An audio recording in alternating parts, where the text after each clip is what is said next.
le main meurtri sur la même corde, nos corps exposés se retrouvent, se perdent et se cherchent sans fin. Lecteur de nulle part, j'ai résidé en forçat dans le silence de tes mots, entre leurs murs invisibles, ma fenêtre entr'ouverte sur un pan du ciel où se lève chaque soir mon étoile destinée. J'ai donné la douleur aux champs, confié leur union au labeur savant des jours et au cycle infaillible des saisons, la graine a mûri.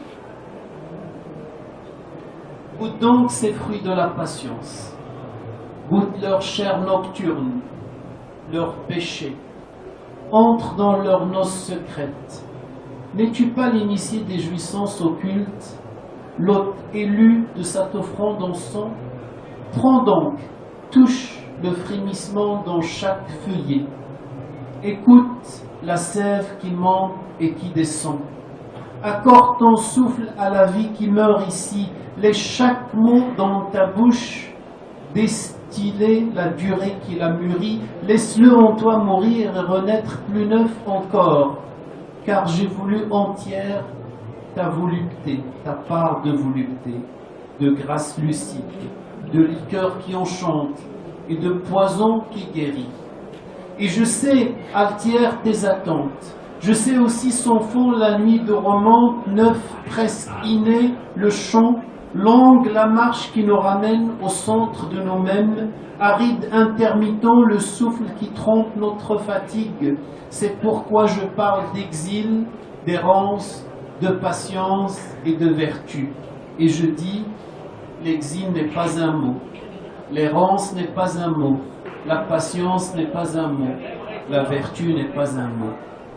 Donne ta main, lecteur, assiste ma procession, scelle notre rencontre palpable au cœur de cette inouïe. Je n'écris point par fatuité, je crie.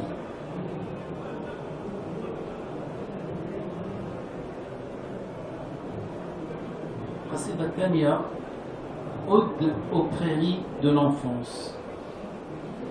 Je te vois me regarder de très loin, l'œil étonné, chagrin, témoin de la césure, témoin de l'éclipse. Ce temps jadis où tu vivais, ignorant la durée, chevauchant le vent que tu empoignais par moments, les heures étaient une berceuse, le monde un cerceau que tu roulais à tes pieds, toi, oiseau qui ouvrait ses ailes à la caresse du soleil, archer qui jouait la note tricolore de l'arc-en-ciel.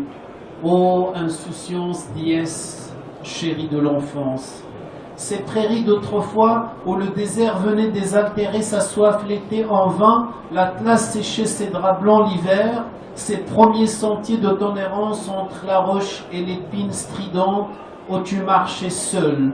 Dans ton dos la ville trônait dans son cadre de canicule ocre. Devant toi l'horizon barré par la ligne hérisée des jubilettes. Tu hésitais à franchir le gué, mais dans ton oreille retentit l'ordre « Rentre !» Et à contre-courant du désir, tu obtempérais. Mais moi, enfant de la nature, aujourd'hui torrent séché par l'asphalte, moi, à ma mère, j'ai coupé le cordon. Trahi compagnon et compagne, j'ai fréquenté la nuit, dansé sur son orbe jusqu'au zénith du jour, j'ai forniqué dans les sanctuaires, j'ai connu les forçats, j'ai aigri, j'ai voyagé par 1000 chemins sur les traces de personnes, j'ai chanté plusieurs fois mon nom, mon visage, j'ai erré parmi les morts, je suis devenu marchand du faux. Et riche de mes heures et de mes infortunes, je me suis exposé le corps baie aux quatre vents, et j'ai prié. Puis sais-je être un archipel qui vogue sur la surface de la planète.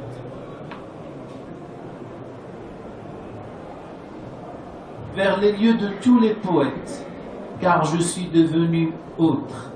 Ô mon enfant, éternel enfant, tu es mort en moi. Tu as une vie de mort en moi, dans la trappe où tu es tombé, l'instant d'un déclic, d'où tu me vois te regarder, l'œil étonné, chagrin, témoin.